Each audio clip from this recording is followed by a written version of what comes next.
Hi, I'm Dr. Gilgamesh, and I'd like to introduce you to my podcast, Emotional Anatomy. It's an intelligently designed anatomy that has as its goal the recruiting your interest and curiosity as to how it works so that you can become more familiar with it and, as a result, better at it and enjoy it more. Welcome.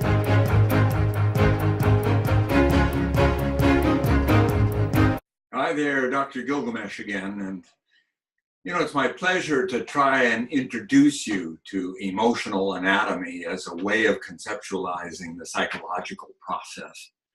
To be able to see emotional anatomy clearly is to recognize freedom versus slavery, the summary of psychological thought. You see, emotional anatomy is reflexes upon reflexes upon reflexes upon reflexes that have been built into the system forever. And we're becoming more familiar with reflexes upon reflexes upon reflexes. We are hoping that by this interaction, you see, you're beginning to see me more clearly. You're beginning to understand how that I lack a lot of intelligence, yes, but I have an insight into this functional emotional anatomy, to this structure, to this architecture of the brain that we then get to collaborate. You see, we are collaborators in this exercise. We are isolated as individuals, yet collaborating because our heart's desire would be to pitch into the future of the world, to pitch into the legacy that will be inherited by the thousands of years to come. Gilgamesh, 5,000 years ago, was motivated by legacy, by attempting to pass along to generations to come the excitement of what he called fruit of eternal life, the fruit that gave eternal life. Wow. Okay, thanks, Gilgamesh. Appreciate that, but it is certainly a challenge to all of us to conceptualize what's he trying to talk about. Likewise, we would say the Hawaiian people. Here is an indigenous people, a native humanity that lived successfully, isolated in the middle of the Pacific Ocean for many thousands of years, and now passing along legacy to the next thousands of years. And I propose that the language we are developing together will be legacy for the next thousands of years, a description of how your mind is working. And so I challenge you to become more aware of this observation, this looking into the emotional mirror, to seeing through the lens of awe and wonder that we are navigating the ocean of emotion. And the variety of emotion is extreme. Holy smokes, it's extreme. And therefore requires that we label. We start labeling the anatomy. Where's my thumb? Where's my thumb? Also, where's my heart's home? Where is my heart's home? And awareness of where is my heart's home as a question becomes then the challenge we share with each other to offer insight to whatever that means, to whatever it means to you, to me, to others. I have my own proposal, as you've heard in other podcasts, but today I'm going to introduce you to a shocking reality, to emotional anatomy as it pours forth inside of you as you react to me. Right? That's what emotional anatomy is. It is reflex upon reflex as we react to one another. And then the desire to have this turn out more beautifully, more effectively, more compassionately one for another. That as we grow and mature, especially as we get old, we realize that I haven't got anything left except to make the effort of passing it along to the next generation. And so that is what I'm doing. And I'm going to now talk about one of the articles that I wrote for my blog, and perhaps you've read. Not everyone that listens to the podcast has read my blog, and certainly there's a lot of information in there that becomes dry and boring and repetitious and difficult to understand because it lacks the flavor of emotional anatomy, triggering your emotional anatomy to respond to my emotional anatomy, and the familiarity being our successful navigation to come to a place of agreement that we can understand what we're saying to one another. And I hope over a long period of time, maybe a short period of time for some, it really is dependent upon each individual's own experience. And out of respect for all of us, we take our own time at it. But I'm inviting you, and now I'm going to invite you in a very peculiar way by restructuring our take on the human psychological model. It was the Greeks that introduced Narcissus as he looked into the water at his own reflection and fell in love and was then turned into a flower. And then we, in our modern era, turned that into a diagnosis: narcissism. But I believe the Greeks had it correctly, not as a diagnosis, but as a condition. And as a condition not of excess, but as a description of a natural challenge that we all face. For we are, by nature, narcissists. We cannot see the world through anybody else's eyes but our own, through anybody else's emotional anatomy but our own. Our reactions to the world are unique to our own emotional anatomy. Now, some are very fortunate to have navigated successfully into demonstrating a very real prowess and skill and ability to comfortably navigate their emotional anatomy and share with others the same privilege as they navigate their way through life. As an example, raising a child, right, that we may actually get to experience the successful and wonderful relationship with our own children as they grow, because our emotional anatomies match well enough that there's a mutual respect and an effort to overcome those reflexes that could become counterproductive to effective relationship. And by that vision that is inspired by the possibility of successful relationship, I check myself before the emotional reflexes are consuming me. They are consumed in cascades of reflexes, triggering reflexes, triggering reflexes, triggering reflexes. Much like the biological system, the blood clotting system, as I mentioned before, has cascades of enzymatic reaction that causes the blood clot to form. Take out one of the factors and you get a bleeding disorder. Now here what we have is put in a counterproductive reflex, and suddenly our thoughts, minds, reactions, reflexes go in a direction that is out of our control. Freedom versus slavery. We become slave to our emotional reflexes instead of free to choose for the better, free to choose wisely from the options that are available to us. And thus this language develops as being motivated by a vision that would offer us freedom to choose wisely for the better.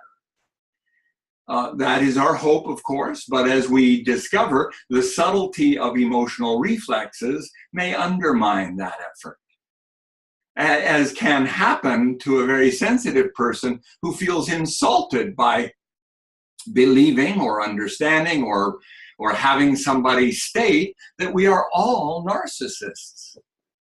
I cannot possibly see through your eyes. I cannot possibly see through your heart, mind, body, soul, and spirit.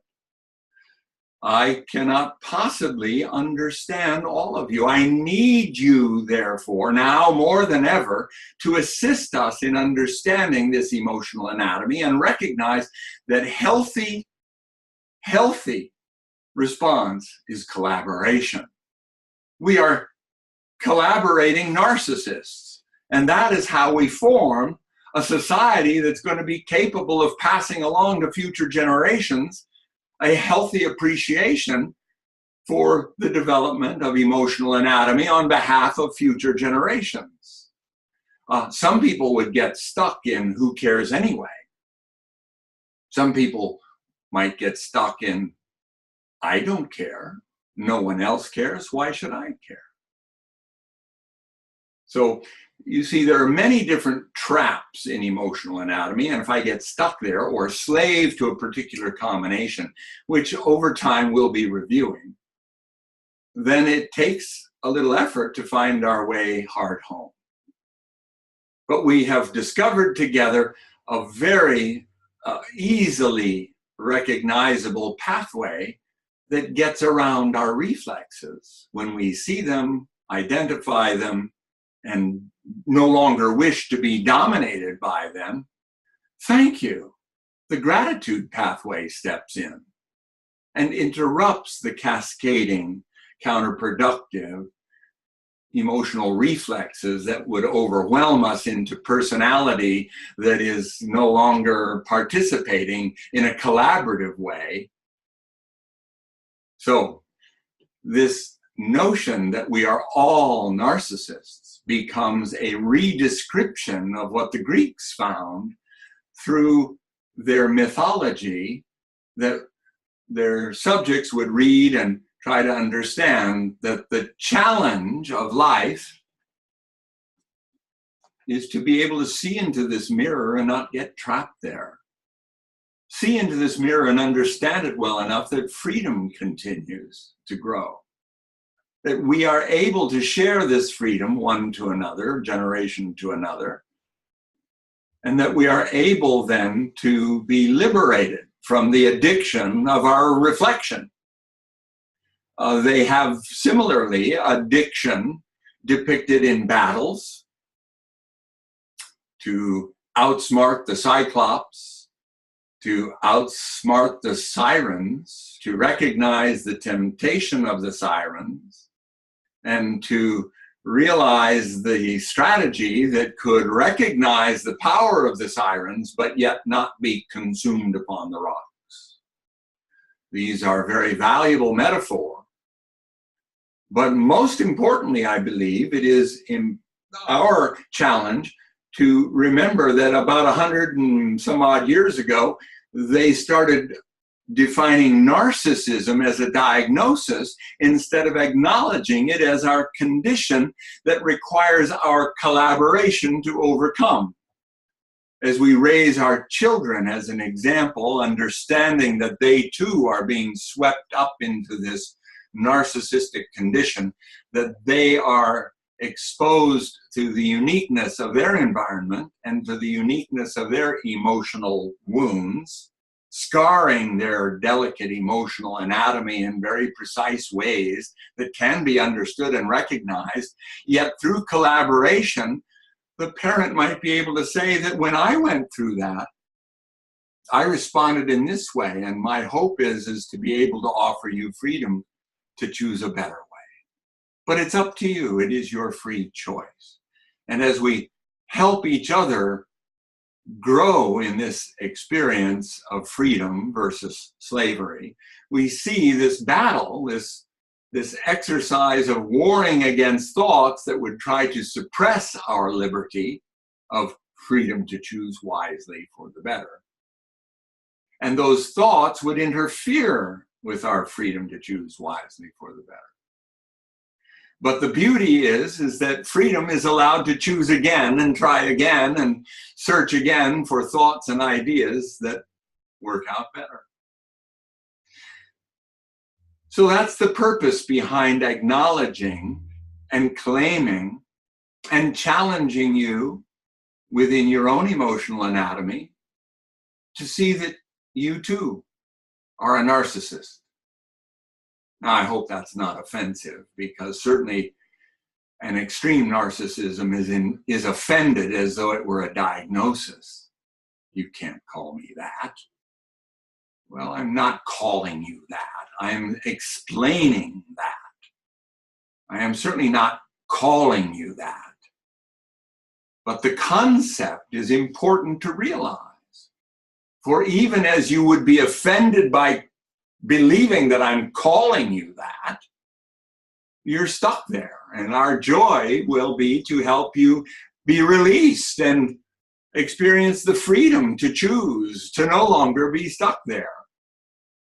To recognize that we are collaborators in a navigation of emotional anatomy on behalf of making the world a better place because we're here and contributing one to the other to a collaborative experience of expanding family. In Hawaiian, I have learned to say ohana pu'uvai. Ohana is family. Pu'uvai is the hole through which water is pumped, the heart, the living water. Vai being the living water. Pu'uvai, the hole through which the living water is pumped, and the ohana pu'uvai is the family of hearts that understand. All right, so what we're saying is that throughout antiquity, there have been conceptual awareness of how important it is to develop family bonded together by common heart. And for me, liberation is the ability to return heart home. The common heart is DNA-derived heart home that allows you then to see in that position or through that position the lens of awe and wonder. Designed that way on purpose to impress you. For only if you're impressed would you ever attempt it again. And again and again and again. You see, it's a free choice to return heart home. And gratitude guides your heart home, especially once you catch it once, then all the more gratitude because you get to do it again and return heart home again and see through the lens of awe and wonder again and see the remarkable number of emotional reflexes that prevent you from returning whenever you wish. But with practice, what you discover is that by returning heart home, it's easier for you to spot the opposition, the efforts to suppress any freedom that you might desire. You see, a liberated people can be more creative, can be more contributing, etc., etc. This goes for the oligarch as it does also for the democratic society. And as I've said also before, I believe that the oligarch is going to have an easier time of implementing this, should they get it, you see, because they still have control over their people. But yet to liberate their people means greater creativity, greater invention, greater and more satisfying family, more satisfying relationships, more satisfying schools, more satisfying entertainment. People liberated to give their very best for the better of the world, for the future, for the better and better and better and better. Which will you choose, that which is better or that which is best? To choose what's best makes you slave to your decision. Freedom to choose what's better is an endless, endless opportunity to choose again and to make better and better your contribution to the future of the world. Important and valuable to the future of the world. Important and valuable to the future of the world. That's you. Welcome aboard. Until next time.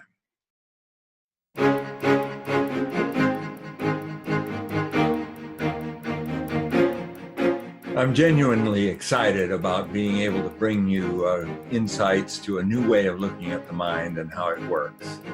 Emotional anatomy. Heart home wisdom.